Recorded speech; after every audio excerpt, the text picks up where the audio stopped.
ആദ്യത്തെ കുറ്റകൃത്യത്തിൽ നേരിട്ട് ഏർപ്പെട്ട പ്രതികൾ കുറ്റം ചെയ്തു എന്ന് തെളിഞ്ഞിരിക്കുന്നു.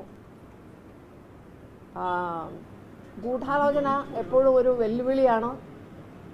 പ്രോസിക്യൂഷൻ അത് തെളിയിച്ചില്ല എന്നാണിപ്പോൾ വാർത്തയിൽ കണ്ടത്. തീർച്ചയായിട്ടും ഇത് അന്തിമ വിധിയല്ല. മേൽക്കോടതികൾ ഉണ്ട്. എന്താണ് സംഭവിക്കുന്നത് എന്ന് നമുക്ക് നോക്കാം. ഇൻവെസ്റ്റിഗേഷൻ ടീം വളരെയധികം നല്ല ജോലിയാണ് ചെയ്തത്. തീർച്ചയായിട്ടും അവർ അഭിനന്ദനം അർഹിക്കുന്നുണ്ട്. മാറി മാറി വന്ന 3 പ്രോസിക്യൂട്ടേഴ്സും നല്ല രീതിയിൽ ജോലി ചെയ്തിട്ടുണ്ട്. ഈ ഒരു കേസിലൂടെ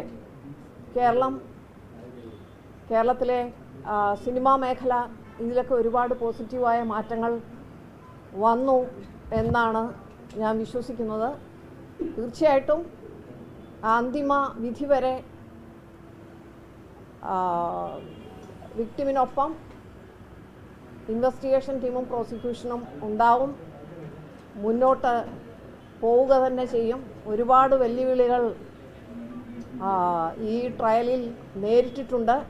അത് എല്ലാവർക്കും അറിയാവുന്ന കാര്യങ്ങളാണ്. അതുകൊണ്ട് തന്നെ മേൽക്കോടതികളിൽ നീതിക്ക് വേണ്ടിയിട്ട് ഇൻവെസ്റ്റിഗേഷൻ ടീമും അതുപോലെ തന്നെ പ്രോസിക്യൂഷനും പോരാടുമെന്ന് കരുതുന്നു.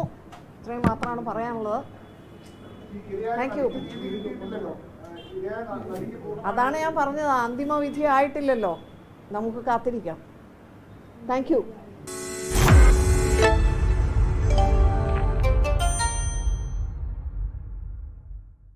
ലോകത്തെവിടെയായാലും ഏത് സമയത്തും 24 വാർത്തകളും ഓഗ്മെന്റഡ് റിയാലിറ്റി പാക്കേജുകളും എക്സ്പ്ലെയിനറുകളും വിശദമായി കാണാൻ ഞങ്ങളുടെ യൂട്യൂബ് ചാനൽ നിങ്ങൾക്ക് സബ്സ്ക്രൈബ് ചെയ്യാം.